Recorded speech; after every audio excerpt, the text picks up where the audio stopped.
Hello. So welcome. Today I'm Claudia from Education USA in Chile, and today we have with us the representatives from Earlham College, Susan Castañeda. We have Amanda Stevens from St. John's College, and we have Jenny Hohenstein from St. Olaf College. So they will be talking about their corresponding colleges and also be talking about the great organization colleges that change lives. So I'll leave you with them. Thank you very much. Perfect. Thank you very much. Amanda and Susan, do you want to jump off with the slide? Absolutely. Thank you so much for having us today. We're really excited to reconnect, even in this virtual space. We are just 3 of 44 of the colleges that change lives, and we're going to hear a little bit about what that means. But first of all, you'll see that we're representing 44 colleges and universities that are spread out across the United States. And so you can see all of the different locations on this map of the US. 42 of us are private. We do have 2 public schools, but we're in 26 different states. And I think, when many of us look at a map of the United States, we can recognize the big ones: California, Texas, New York, Florida, maybe even Washington, D.C. There are so many other places in the United States that are worthy of your attention. And we are a relatively big country, and we're really unique in that each one of the 50 states has its own kind of cultural and geographic feel to it. And so I encourage you to get to know all of the different 44 colleges and universities that make up CTCL. Susan, anything to add? No, but thanks for having us today. We're really excited to share with you about our different colleges. We all have it in common that we're part of the colleges that change lives. We're all unique in special ways, unique ways, and we'll talk about that in a little bit later. Perfect. Before I change the slide, I was just going to point out, because one of us might have the map of the United States for our individual school presentations, but I know I don't. So I just wanted to point out that Earlham and St. Olaf College are in the yellow section, which we call the Midwestern part of the United States. And Amanda will tell you more about her unique campuses, but she has a campus both in the blue area as well as would that be the red area? Right there, that's the red, yes. So we will talk about different areas of the United States as we talk about our individual colleges as well. So yes, and thank you for having us. We are really excited to be here and talk both about the organization as well as a little bit about our individual schools. So colleges that change lives. Hopefully some of you have heard of this book or organization, or one of the schools that are part of this organization. It all started back in 1996, and it was actually a book that was written. I have a couple different versions of the book here in my office. It was written by a man named Lauren Pope, and he was an education editor at the New York Times. The reason that he started this project and wrote the book is that he found a lot of families and students, as they approached the college and university search, people were so quick to start with rankings, start with the top schools in a particular country, to start with the big name schools that everybody may have heard of. So everybody has heard of Harvard. Everybody has heard of other schools probably in Boston or Stanford in California, or some of the really big universities, University of Michigan, University of California. So he thought that this way to do the college search didn't make all that much sense. He thought that the best way to approach the college search would be to think about what is most important to you, or if there are parents here or parents who are thinking about this, most important to your son or daughter, and start there. And that might open up your college search to schools that you've never heard of before, to parts of the United States that you weren't familiar with before, possibly schools that aren't top in the rankings, aren't the top 10, aren't the top 20 in the various rankings. And he would have said that finding the best fit of a school, if you take a different approach to the college search, will probably serve you better in the end, because you'll probably have a better experience for what you're looking for and what will help you to be successful during your 4 years of college, university. So in 1996, he wrote the book. In 1998, the 40 schools that he added to the book came together as an organization, or came together to do some collaborative work. And really what that looked like in 1998 and for the first 10, 15, 20 years was group travel. So when we go both around the United States and internationally, the group of schools came together and said, okay, we have a lot of commonalities. We have some unique parts about each of our schools, but we have a lot of things that we're really proud of that we all share. Let's travel together. Let's collaborate. Let's meet students where they are in their home states and in the cities where they're living. Tell them more about colleges that change lives. Meet the student and their family and tell them more about our individual schools. So that ended up being a whole lot of years of successful group travel. And I got to do that from the very beginning, and it was a whole lot of fun.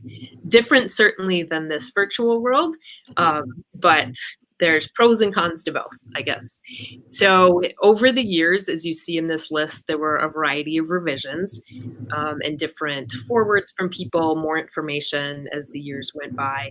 Some schools shifted in and out, but the main characteristics certainly remained over the years. It became an organization, a nonprofit organization, in 2006. I'll give you the contact information for the website at the very end of the presentation, so you can learn all about the organization and all of the schools that are involved. Another edition came in. Another school was added in 2018, Bard College. And 2020 and 2021, here we are in a virtual world doing some virtual events together, and again, trying to connect with you wherever you are in the world, and sometimes in a better time zone for you when we can do this virtually. So that can be a good thing. So all in all, for all of our similarities and differences, CTCL is dedicated to the advancement and support of a student-centered college admissions process. We support the goal of each student in finding a college that develops a lifelong love of learning and provides the foundation for a successful and fulfilling life beyond college. So there's a lot of common characteristics, but it's all about having both a student-centered college admission process and hopefully then transferring that into an incredibly student-centered college experience that you will have for 4 years at our institutions. Some other common characteristics that we're each going to talk about in a couple slides that a lot of the schools share. Liberal arts is a very common type of education that most of the colleges that change lives use. And you're probably familiar with the liberal arts colleges in the United States already, but we'll tell you a little bit more about that.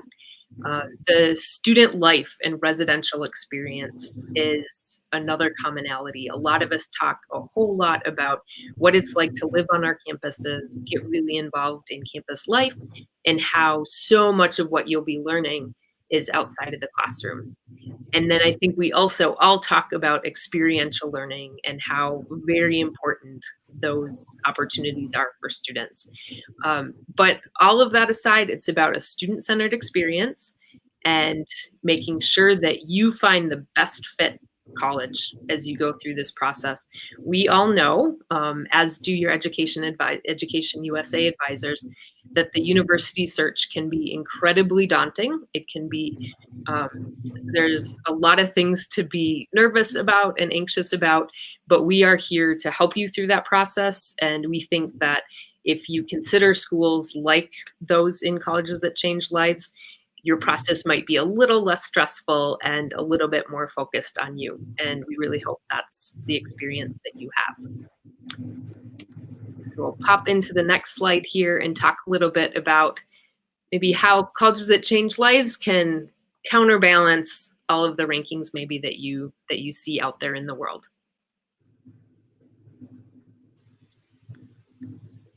Yeah, and I think that that's really one of the beautiful things about CTCL, both the book and the organization. It's really recontextualizing that college search, and as Jenny put it, it's such a stressful time, and the book and the organization, the nonprofit, we're allowing you to explore places that you may not have heard of in ways that extend beyond the rankings, and rankings are helpful if they're used correctly.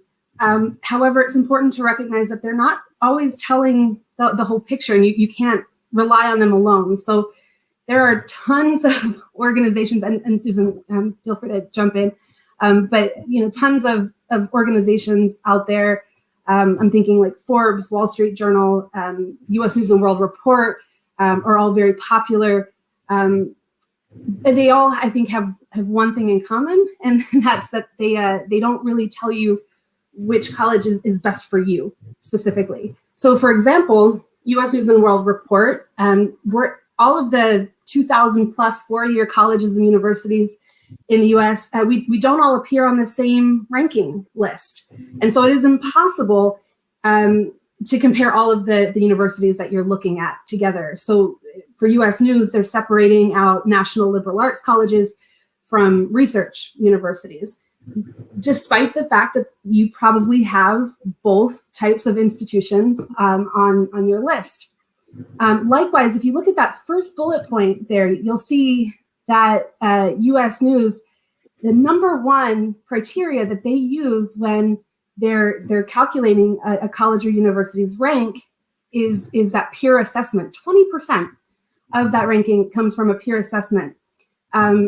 So what that means is that's peer reputation score. Officials at a college or university are asked to rank other colleges and universities on a scale of 1 to 5. However, there's not a lot of guidance given, so it turns out to be really subjective. What a 5 is, what a 1 is. Plus, that might not be an important criteria for you. So I say all of this to ask that you keep that in mind as you're researching colleges. I personally recommend making a list of the things that are actually important to you. So whether that be size, location, accessibility of your professors, number of students going to grad school, even things like food or on campus, the dormitories. Make a list of those things, and you can actually dig deeper and see rankings for those specific criteria. But even more than rankings, I really encourage you to depend on other resources. Education USA is a perfect example. Colleges That Change Lives, another great organization that can really help you to begin to look beyond those rankings. And again, as Amanda was already saying, that how these rankings are put together are not always transparent, and do depend on, like, some people might not know a whole lot about a college that they're ranking, but I've heard somebody say this and this about that college, so I'll rank it as such.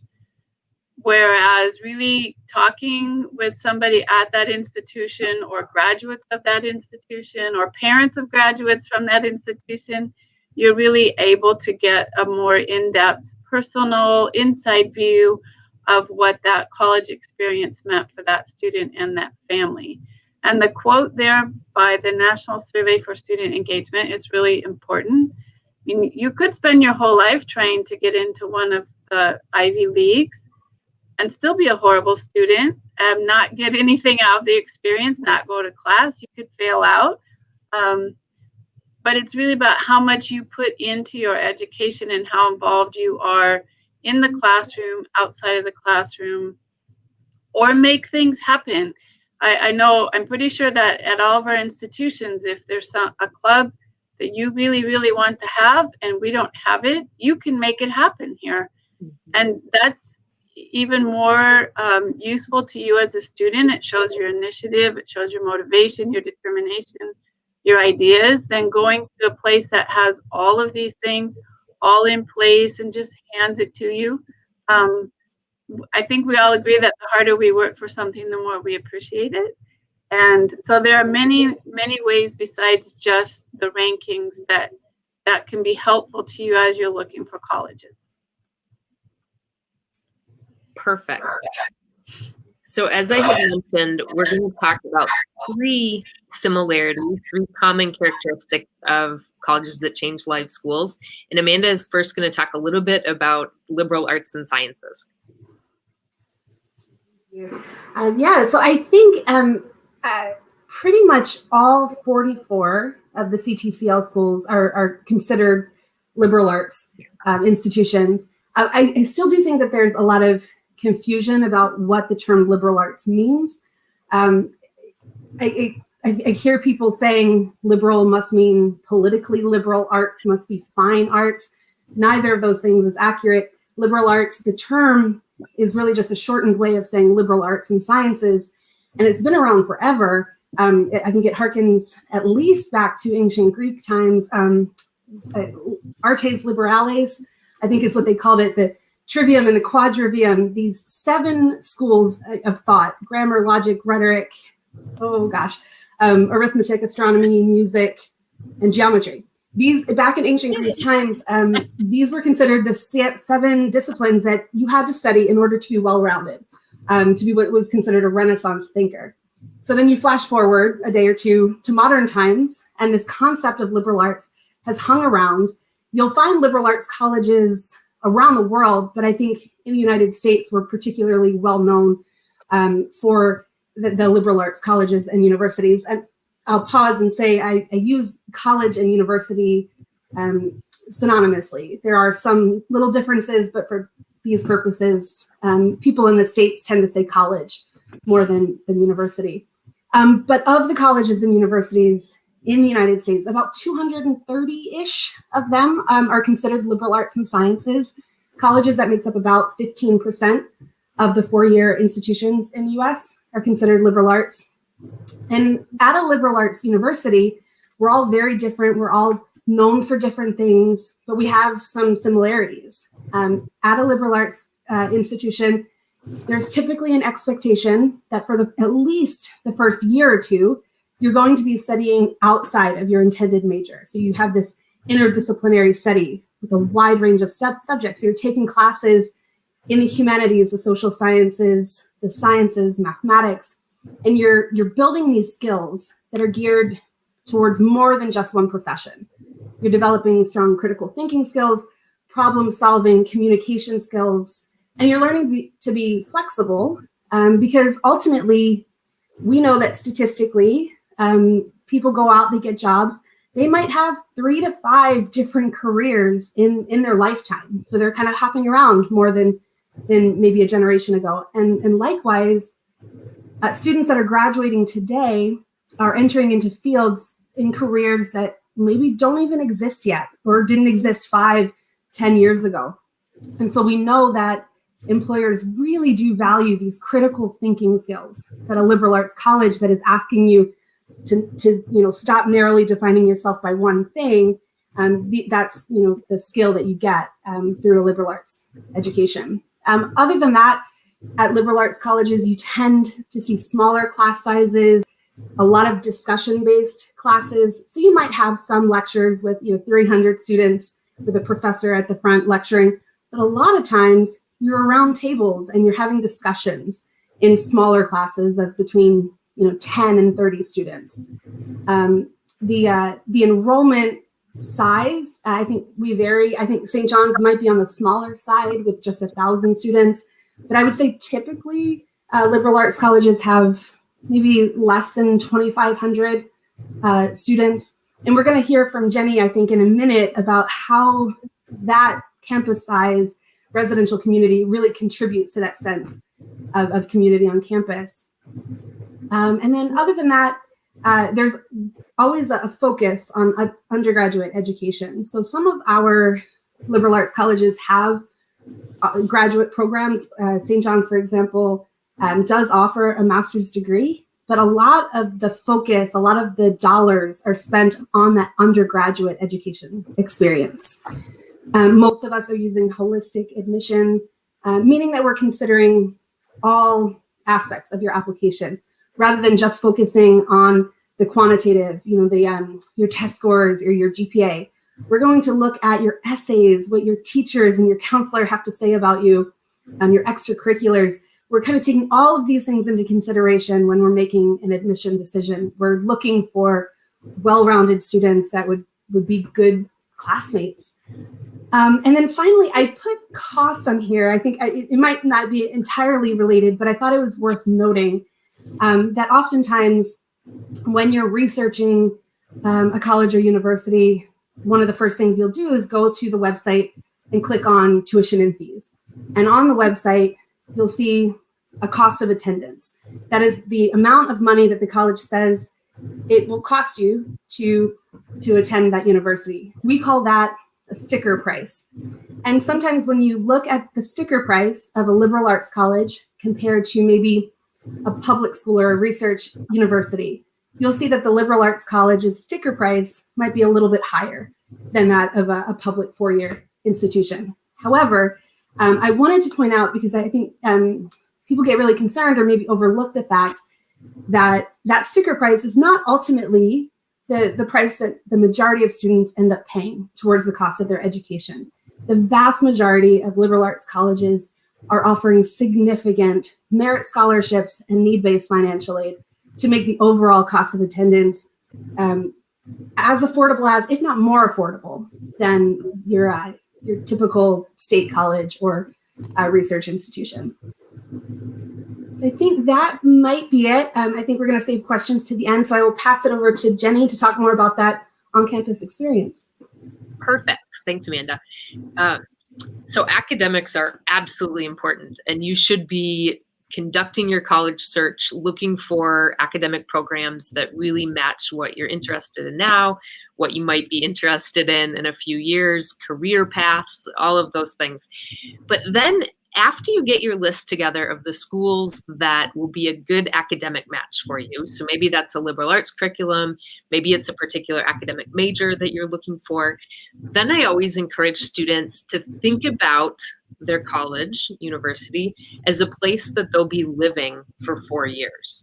So you want to find that academic match, but then what is it going to be like to live on that campus or to live in that town or that city or that region of the world?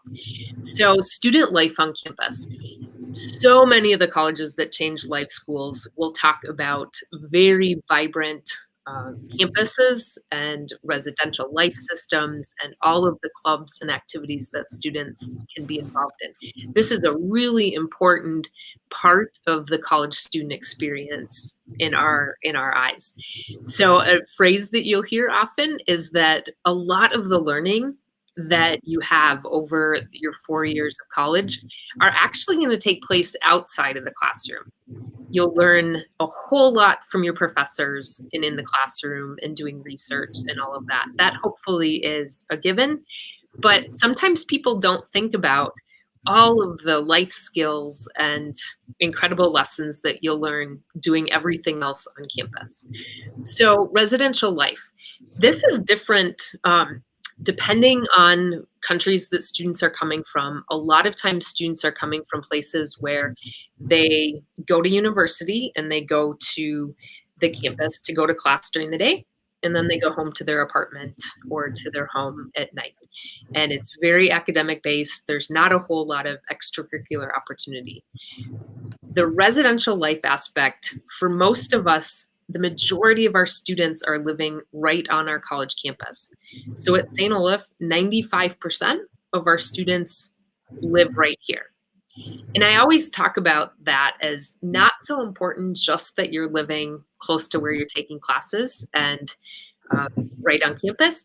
It's that it's a whole lot easier to meet wonderful friends and really get to know your peers. And you're all eating together in one campus cafeteria or multiple cafeterias on campus.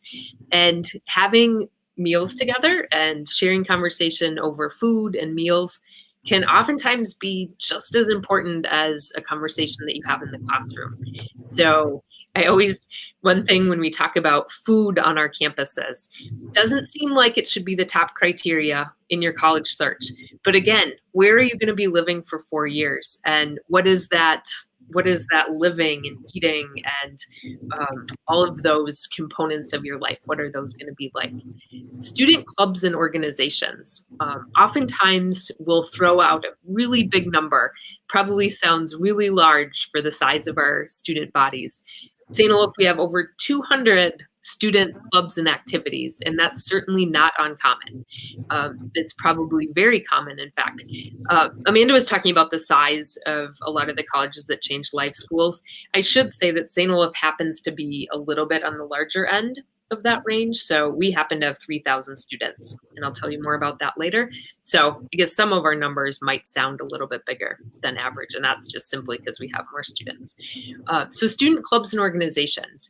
This might range from political awareness and activism organizations. It might be religious connections from a particular faith tradition. It might be interest groups. Maybe you love to play a certain game or play an instrument, or maybe you enjoy knitting or taking pictures, doing photography.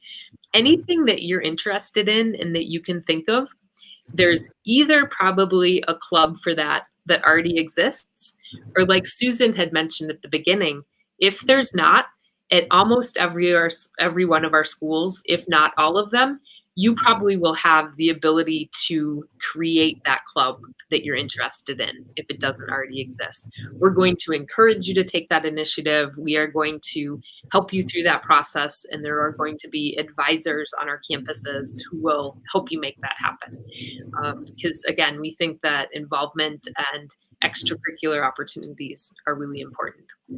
I put fine arts and athletics on here as maybe more specific examples of what some of those clubs or activities might look like.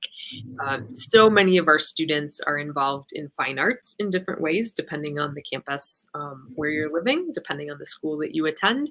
But a lot of us have very rich music opportunities, theater, art, and dance.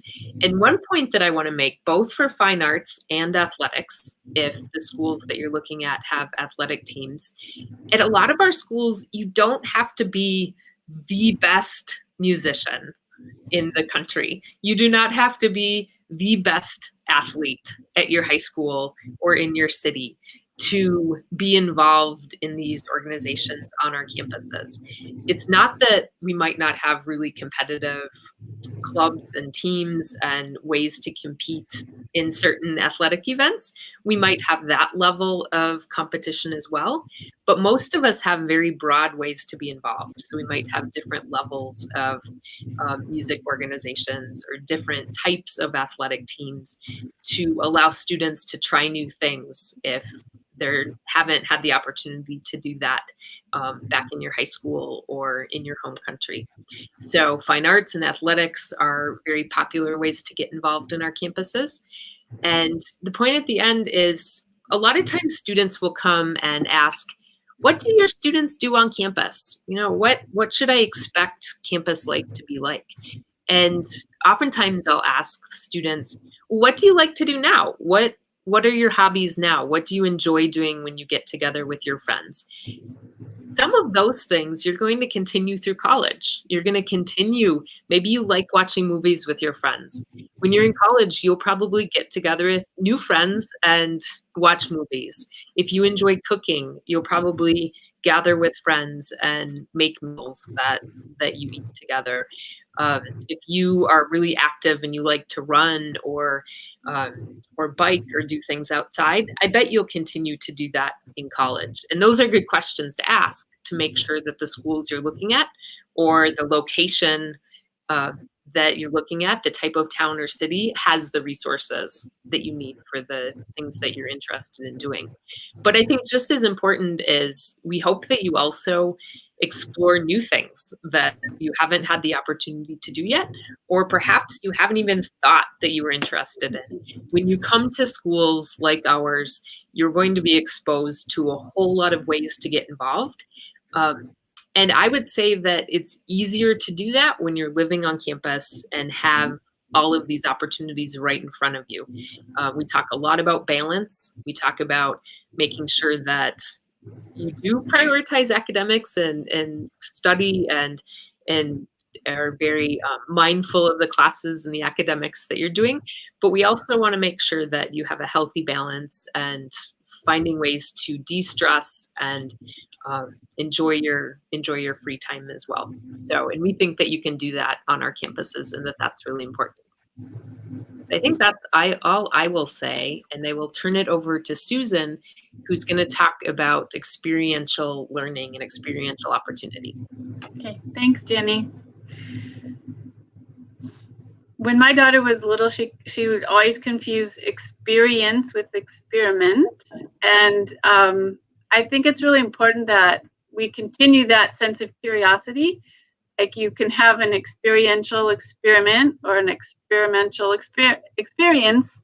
And that's really what college is, 4 years of that, of like trying new things, letting your voice be heard. And that's why I started with the first one, participating in class discussions. A lot of students come from high schools where they just listen to their teacher drone on, and then they take a multiple choice test, and that's called learning. Well, not really. At our colleges, part of the reason we got into colleges that change lives is you really have to engage with the material you're studying, and it starts by listening carefully to other people, while reading the assignment, coming ready, being ready to participate in class discussion. It's scary the first couple months, but then you begin to become more comfortable with that. And that is an experience, right? You're experiencing yourself, voicing your own opinions and thoughts and ideas, and at the same time, listening carefully to your other classmates about what their thoughts and ideas are too. So while that seems really basic, it's a big change for a lot of students to participate in class discussion. You also will have a lot of opportunities and expectations that you will work together in small groups on presentations and projects. In every class, at some point, a student is in charge of the class discussion, or a group of students. We don't have graduate assistants. All of our classes are taught by professors, which is wonderful, but you will have a chance to lead class discussion. And again, that's a really an experiential learning, because you have to prepare, you have to work together with your classmates, it's kind of like what we did today, who's going to talk about which slide, work on it, get it ready to present it. And also group projects that might take you the whole semester or 6 weeks or part of the semester to work on with a group of students. So you're putting into action what you're learning in the classroom. You're doing the research. You're working with other students.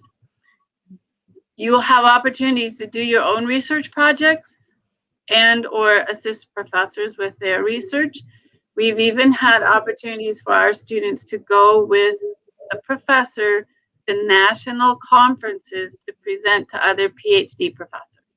So how about that? As an undergraduate student, you don't even have your bachelor's yet. You're going off to these conferences and presenting to PhD people. That's quite an amazing experience for our students. So all that entails learning to be ready to do that type of experience. Getting to do your own research project, getting the idea, setting it up, if you're using human subjects, you have to get permission, everything that's entailed with doing a research project, working on it maybe all semester or all year, and then presenting it at the end, obviously is a very long experience for you to put into practice what you're learning. We have at Earlham, and I'm sure most of the colleges that change lives have opportunities for you to do internships over the summertime, or maybe during the school year, but definitely over the summertime. That's an amazing way to, again, you find, let's say you're interested in business, so you find an accounting or marketing, some type of internship that you can do over the summer. So perhaps you do it after your second year at Earlham, or in school, or after your third year. So you're getting to put into practice, like, oh yeah, last semester I learned this about marketing, so I'm going to suggest that here and see how it goes. Our students come back saying, that was an amazing experience. I thought I knew thought I knew, and then I got into this internship and realized how much you don't know, but also all the things that you do learn over your internship time.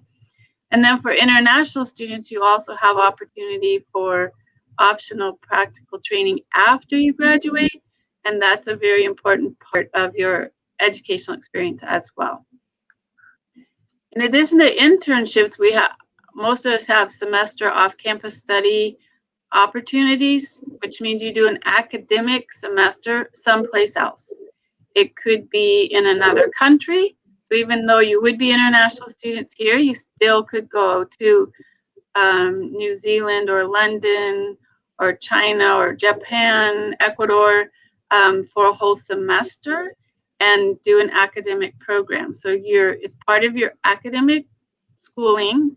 You get the credit. Every school is a little different about how that's financed. But again, imagine like spending a whole semester in yet another part of the world as part of your undergraduate study. So that's a great experience. And many of those often include homestays, so you're staying with families, an internship or community service in the place where you're doing your off-campus study. And the learning curve is pretty steep on those because you're in yet another country for the semester, but it's an amazing experience. And then we also have opportunities, a lot of us, for short-term research and service travel. Again, during the summertime, probably. We do offer that at Earlham. For example, you could go with a professor and a group of students interested in public health and they've taken students to Central America to do public health clinics in rural parts of Costa Rica and El Salvador. Or a summer trip to Iceland to use drones to look for Nordic artifacts. I mean, how cool is that? So all these additional experiences that you can have, and professors are very good at saying, hey, have you thought about signing up for this or that? So, and then we also have, because we have a very big business program at Earlham, we have a lot of opportunities for competitions where you can compete for a business idea if you have or entrepreneur idea, the Holt Business Prize. We've had students do supply chain competitions, and there are more that you can do. So you always have to look. It's up to you to be on the lookout for these additional experiences. But imagine how much, if you did all of those, it would actually add to your educational experience. And then, of course, you put it all on your resume as you're applying to graduate school or for a job. And it makes people really notice, oh, this student spent a semester in Japan already. Maybe they would be good hires for our office in Japan. Or teaching, you're going into Peace Corps. All of these things really add up and help your applications or resumes really shine. Perfect. Thank you. And now we're going to, sorry that Susan has to go right away again, but we're going to tell you what's unique about our own schools and a little bit more about the 3 schools who are here. Yeah. So I'm Susan from Earlham, and we are all about preparing our students to go out into the world and make a difference for good. This is a photo of our campus. I really love this photo. It's kind of new, so I'm still getting used to looking at it. But you can see pretty much the whole campus there, including all the land that's in the back belongs to the college. So the academic part is in the front part of the picture. The dormitories are nestled in among the trees, and then the athletic wellness center and all the athletic fields are towards the back. You can go on to the next slide. So we have about 800 students at Earlham, and they come from over 45 states and from over 50 countries. 22% of our students are international, which makes for a really diverse student body, and another 20% of our students are domestic, multicultural students. We take really good care of our international students. We have 2 international student advisors who are wholly dedicated to you during the time that you're a student and afterwards, especially if you're doing your optional practical training.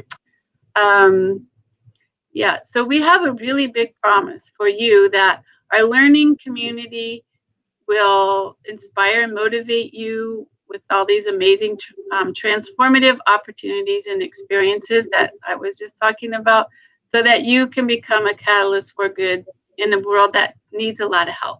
Part of our mission statement is that we form leaders for the future to make positive contributions to the world in every realm of human activity. So we offer over 40 majors and programs. Our largest ones are biology, psychology, global management, and computer science. We have some new ones in media and communications, data sciences, equestrian management. You will be a really active partner in your educational journey. It is a journey through college. You have an academic advisor walking along beside you. We are related to the Quaker school, so our principles and practices are respect for persons, commitment to peace and justice, integrity, simplicity, and community decision-making. It makes for a really rich educational experience when that's what's surrounding your time here at the school. We're very supportive and challenging, so it's a rigorous academic setting, but you'll be really well prepared for graduate school or the workforce. In the past 4 years, we've had 2 Rhodes Scholars, so it means they got full ride to the University of Oxford, where there's always students getting a Watson Fellowship, Fulbright Scholarship, getting straight into PhD programs at very prestigious graduate programs. We're located in Indiana, only 45 minutes from the nearest airport, about 4.5 hours southeast of Chicago. So it's easy to get here. And we do have a student from Chile here right now. So we're very excited. And another one coming in the fall, he just confirmed. So we're very excited. Thank you. And now I'm trying to go forward and now it isn't working. Uh-oh. 1 second. Uh-oh. This is what happened before and I'm not sure what I did here. I can go ahead and get started if you want, and then if we can show the slides. But if not, I will paint a word picture. So we'll do that instead. So hi again, my name's Amanda, and I work with many of our international students at St. John's College. And you know, I'm going to go out on a limb and say that maybe many of you have not heard of St. John's College before. I mentioned earlier that we're a relatively small school, and we just skipped right by it. We have about 1,000 students on campus. You may not have heard of us, but within the world of higher education, we're pretty famous. We are the 3rd oldest college or university in the United States. So we've been around forever, at least by American standards, at least. We go back to the 1600s.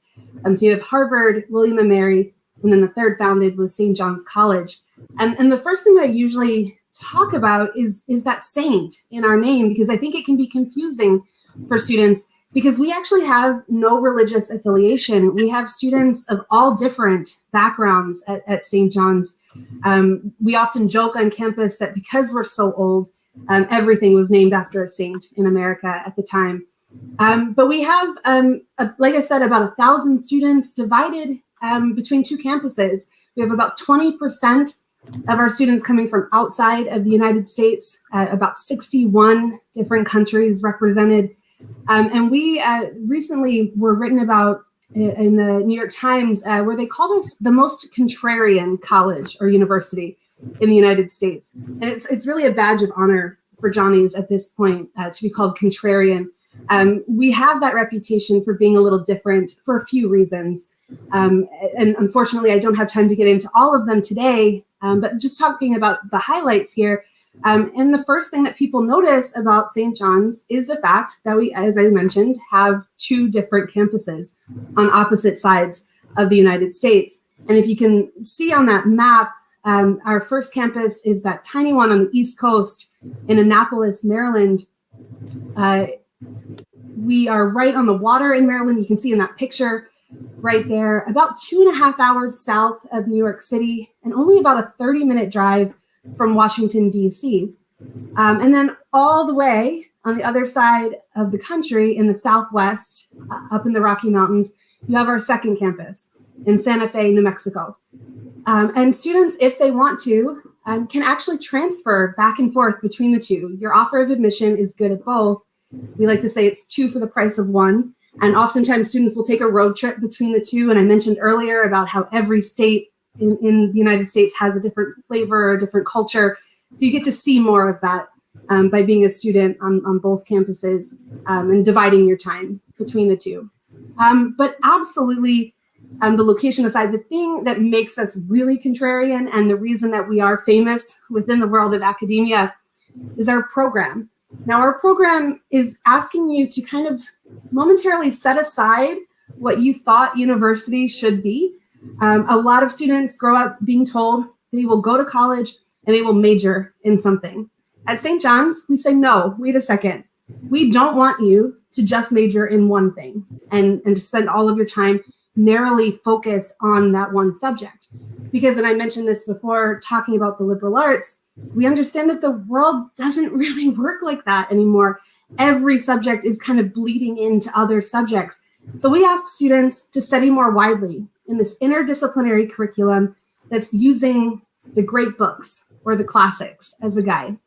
So a student at St. John's spends 4 years reading some of the most influential and important authors of all time, starting with ancient Greek authors like Plato and Aristotle, and kind of progressing forward throughout time to more modern texts, Jane Austen, Einstein, Heidegger, and all of these subjects. So you're getting exposure to subjects maybe that you otherwise would have avoided, and learning that you can use logic and reason to work through any situation that you're presented with. It makes you a stronger student.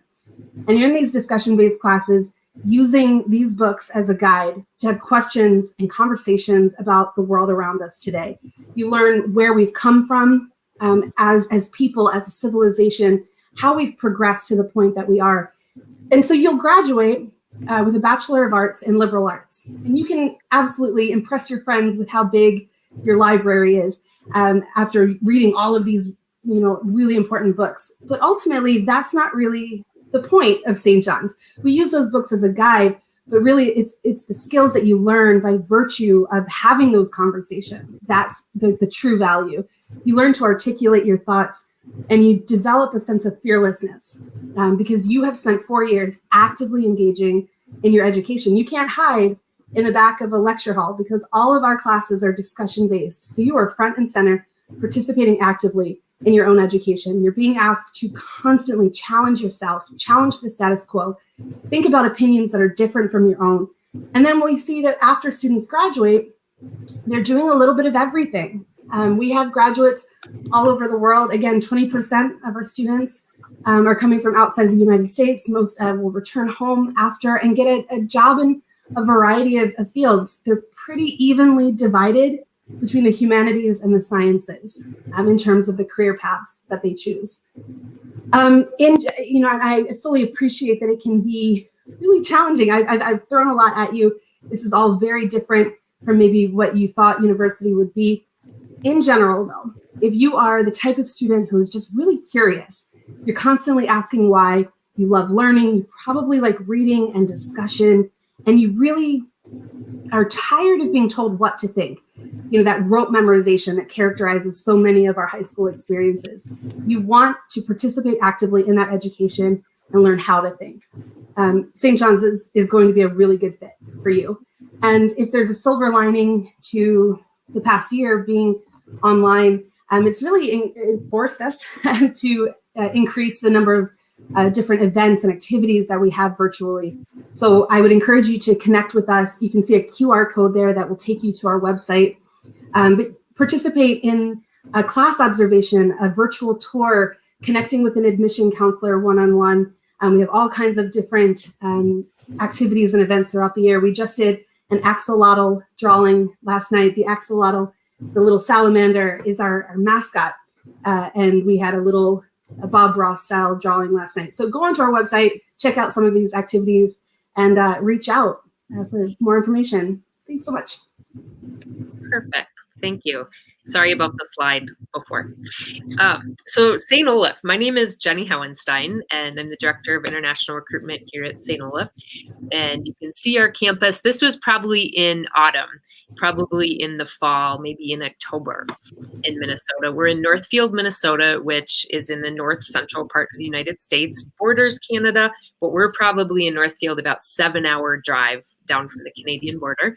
And Northfield is a small town of about 20,000 people, about 45 minutes south of the metropolitan area of Minneapolis and St. Paul. So when you think of international airports, we're about 40 minutes from the Minneapolis International Airport. So St. Olaf, we definitely have 4 seasons, and our snow is melting right now, but this is a good representation of winter. So in Minnesota, that could be November, December, January, February, and now spring is coming, which we're very excited about. In general, we have 3,000 students at St. Olaf. So as I had mentioned before, that puts us a little bit on the larger end of the colleges that change life schools in terms of student population. Most of our schools, as Amanda said, are all undergraduate, so just for your 4-year bachelor's degree, and that's the case at St. Olaf. I think I'd already mentioned that 95% of our students live on campus all 4 years. We have 85 different academic majors or programs that students can choose from. That includes concentrations, which are like minors. It includes interdisciplinary programs that students can be involved in. We have a wide variety of academic strengths, but 40% of our students major in either math or one of the sciences. So our largest majors are biology, mathematics, economics, chemistry, psychology, English, music, political science. So a wide variety, but the sciences are well represented. But on the other hand, about a third of our students are involved in music. We have 9 different choirs, 3 bands, 2 full orchestras, and students oftentimes choose St. Olaf or come to St. Olaf because they might really want to stay involved in music or one of the other fine arts, but maybe they have different academic interests that they want to major in. At most of our schools, at St. Olaf too, that's absolutely possible, and we think that's really exciting. I always like to balance music and fine arts with athletics and more active things. 75% of our students play intramural sports. So just because we might have a reputation for strong fine arts, students are doing all kinds of things, and I'd already talked a little bit about that before. Over 75% of our students study abroad, and we have programs in over 100 different countries. And so like Susan said, even though you would be an international student at our school in the United States, our international students are absolutely taking advantage of study abroad opportunities to have really interesting experiences of a wide variety in many different countries, and we encourage you to take advantage of that.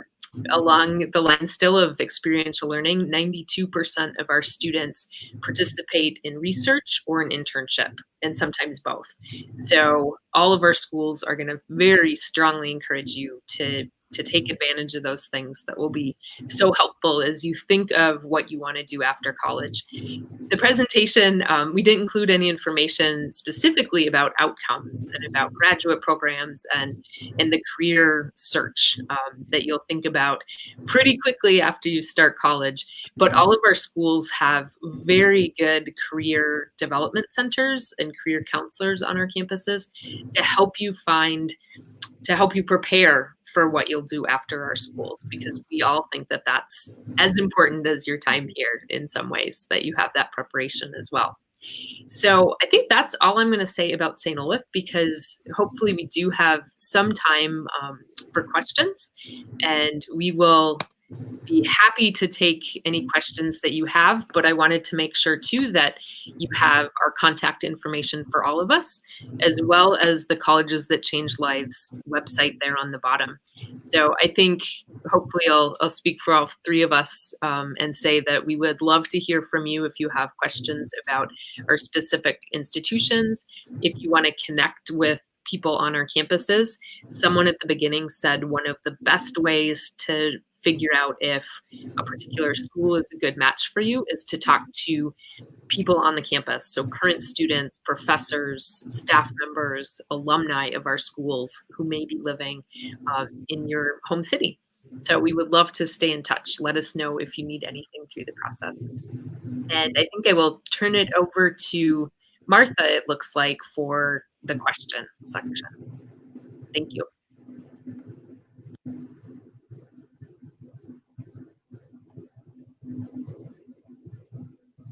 Institutions, but liberal arts education in general. So we have a few questions here. I'm going to start from the bottom up. And we're going to start with financial aid, which, as you may know, is a big issue for many of our students. And they're wondering if you're need blind for international students, or if you're need aware. I'll start and let the others follow. We are need aware at St. Olaf. There are very, very few schools in the United States that are need blind and can meet 100% of financial need. I always talk to students, I think it's, from my perspective, just fine to be need aware, because we are saying that if we offer you admission, we will make sure that we can give you enough financial aid to make St. Olaf an affordable option. So take that into account on the front end, but the vast majority of our students have very significant financial aid. Anybody else want to add anything? Ellie, no, go ahead. Sorry. I was just going to echo what Jenny said. The same is true at St. John's as well. We are need aware, requiring the CSS profile up front. It's a free application, and then we also have fee waivers available for the profile as well.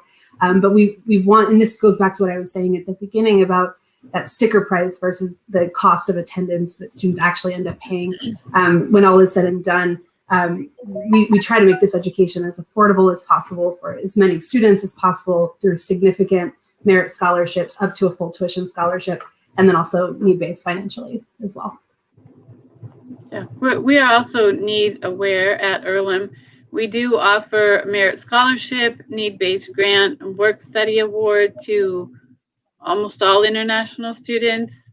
There still is an expectation that the family also needs to be able to contribute towards the cost of attendance. As Jenny mentioned, most of our small private liberal arts schools are a little bit more expensive, but we are able, and a lot of other people are able to give quite a lot of financial aid, not meeting 100%, but still we do, it's still a significant amount that we're able to offer. Wonderful. I'm sure that makes it much more attractive for our students. We also want to know, we have a question here about minors. Are students able to major and minor at your institutions? Yes, they can major, minor, double major, double minor, create their own. All the permutations. Yeah. Yep, absolutely. It really depends on your goal and how deep you want to get into a subject. It's quite easy to minor. Basically, you can kind of do it by accident. Majoring is another thing because you have the capstone experience that you have to do. But it really depends on what you're hoping to do afterwards. At St. Olaf, we have concentrations instead of minors, and those end up being interdisciplinary programs that draw from different academic areas, but it's like a minor in that it might be 5 or 6 classes to earn that concentration, whereas at St. Olaf, a major would be about 8 or 9 classes over your 4 years. Okay. St. John's is in that really unique position that we don't have majors or minors. Every student graduates with a Bachelor of Arts in Liberal Arts. But of course, our students are coming from all different backgrounds with different passions and interests. And so we accommodate that in the program by having elective courses that students take and internships where they're able to really customize that experience and begin to study those things that they're really passionate about, while still doing this interdisciplinary program. Yeah, I do also want to mention that, and it's probably this, I'm thinking it's probably the same for St. Olaf, but the major classes for your major make up less than half of the credit that you need to graduate. And then you add in a few general education requirements, but you have a lot of credits that you can choose. So like I was a Spanish major, but I did a whole year of economics, a whole year of sociology, a whole year of geology, art, music. You have time, so it's beautiful if you have a lot of interests that you can still pursue those other interests outside of your major.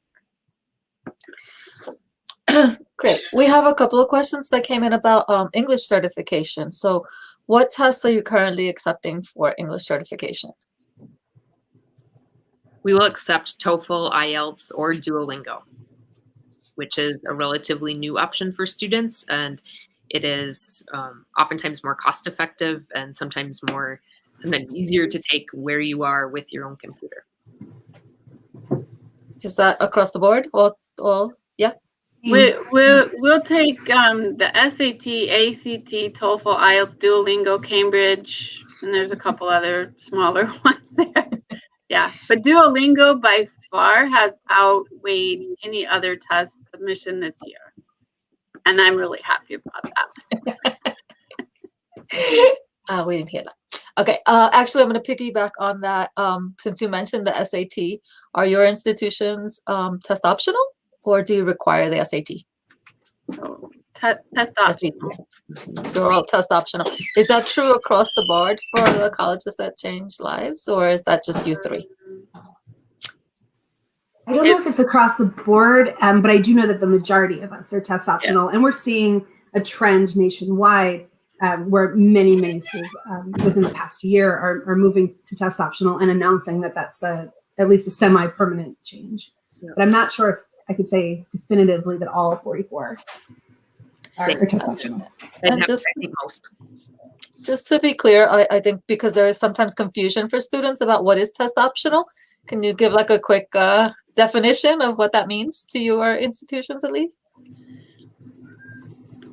Sure. So for Earlham, that just means that if, so there's two tests, right? There's the college entrance test, which is SAT and ACT, and then the English proficiency, right? So if most colleges say they're test optional, they just mean one of the college entrance exams, SAT or ACT. Test optional for us means if you want to take it and send the score, perfectly fine. We'll use that and when we evaluate, but you're not required to send in your SAT or ACT.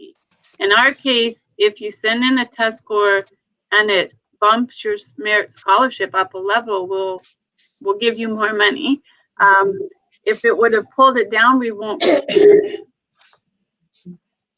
Okay. The same. Yes, I think that's a wonderful explanation. We have a question about religious affiliation. So are any of the colleges on, I know we said St. John's does not have a religious affiliation, but do any of the colleges in the organization have a religious affiliation? Mm-hmm. Some of us do, and St. Olaf is one of those. We are connected to the ELCA Lutheran denomination. About maybe 20% of our students are coming from a Lutheran background, but beyond that, wide religious diversity and support for students from a very wide variety of different faith backgrounds. And what happens at St. Olaf is there's great encouragement for interfaith dialogue. There's great encouragement to learn about different religious backgrounds. And I know the students I work with from a wide variety of religious backgrounds feel very supported and find that a school that is saying that there's a connection to the Lutheran Church and that a faith background of any variety is an important thing, that really helps students feel comfortable in the background that they're bringing to our school. Mm-hmm. And there's students who are agnostic and atheist and really have no faith background at all, and they also say that they feel comfortable here too. Yeah. The same for Earlham. We're connected with the Quaker, the Religious Society of Friends. You do not have to be a Quaker to come, and since we have students from all over the world, we have many faith traditions and spiritual practices on our campus, and yeah, everyone I've spoken to has said they feel very welcome. We have faculty advisors for each group of students. Yeah, and the atheists always say, don't forget to talk about us. Right, you don't even have to have a faith or a spiritual practice. Everyone's welcome. Awesome. We have one more question about financial aid, and it's about the options that are available. So are there loans available to international students, work study? Yes, for probably all of us, financial aid, or not for all of us necessarily, but oftentimes the financial aid package will include merit scholarship and or need-based grants to help meet financial need. And then most all of us probably include a work study or a campus job component. We think it's important to contribute something and work towards that a little bit. At St. Olaf, that's $2,700 a year, which works out to be about 8 or 9 hours a week. So it's not a real big expectation or commitment, but just a part of your campus experience and a part of your financial aid. And then some of us will also include an optional loan as part of the financial aid package, realizing that international students cannot take advantage of U.S. federal loans like our U.S. students can. So we offer an institutional loan as an option if students want to take advantage of that. And that's probably less common. Some schools will do that, and other schools do not use loan as part of their financial aid package.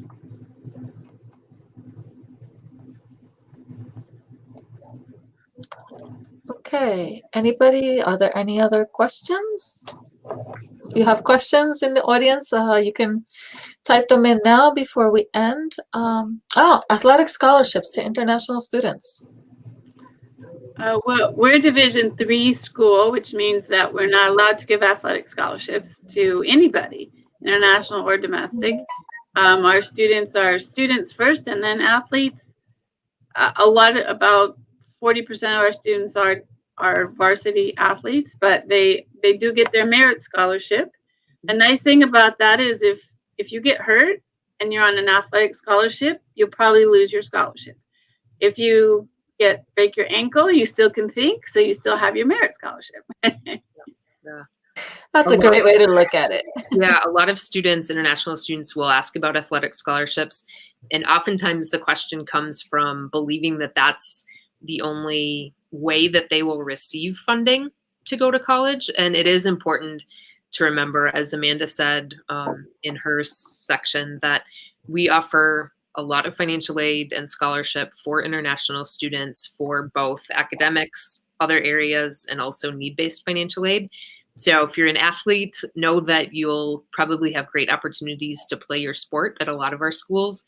And just because you won't be able to get athletic scholarships at Division III schools in the United States, there'll likely still be other funding sources for your family.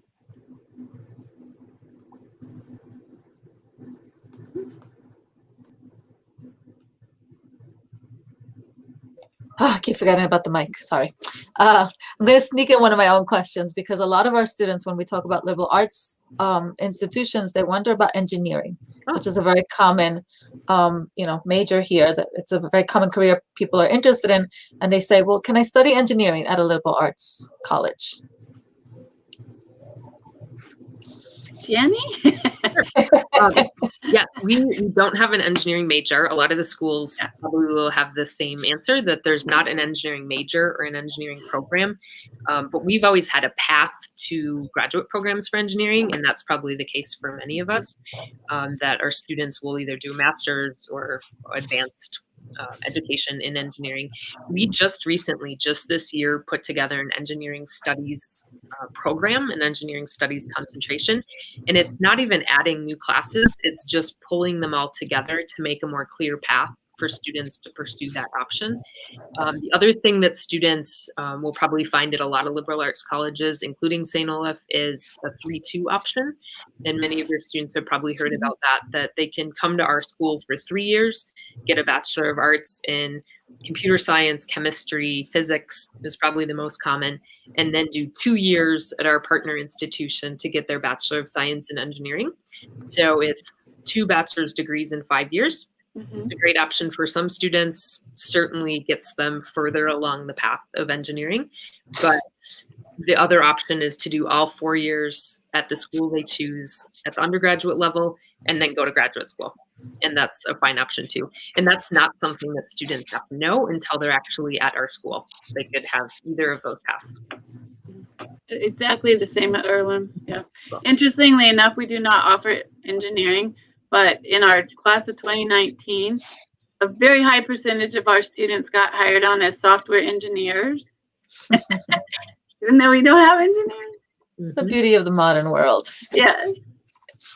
And especially something like engineering and also I think medicine, law, when you're, at least in the States, it requires an advanced degree. So all of these students are going to graduate school, and they're so popular right now. And we see so many students in this funnel with engineering that I always encourage students to really look at what that undergraduate experience is going to be.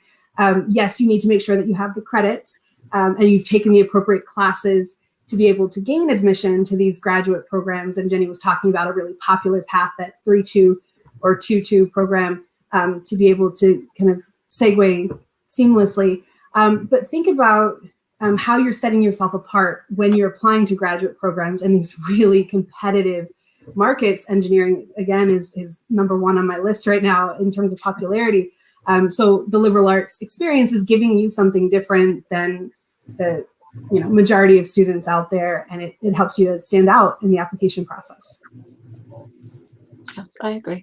I'm a big fan of liberal arts institutions, so I'm with you.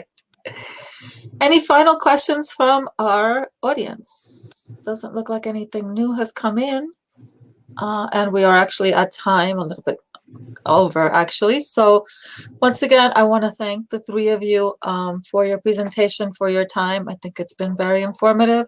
I'm sure that our students who are tuned in have learned a lot. And maybe some of them will be in touch to ask questions. And maybe you'll see their names further down the line in your application pool. So thanks again. And we hope to see you maybe in person sometime in this neck of the woods. Organizing this. Yeah, thank you so much. Thank you. All right. It was fun. Bye. Thank you. All right.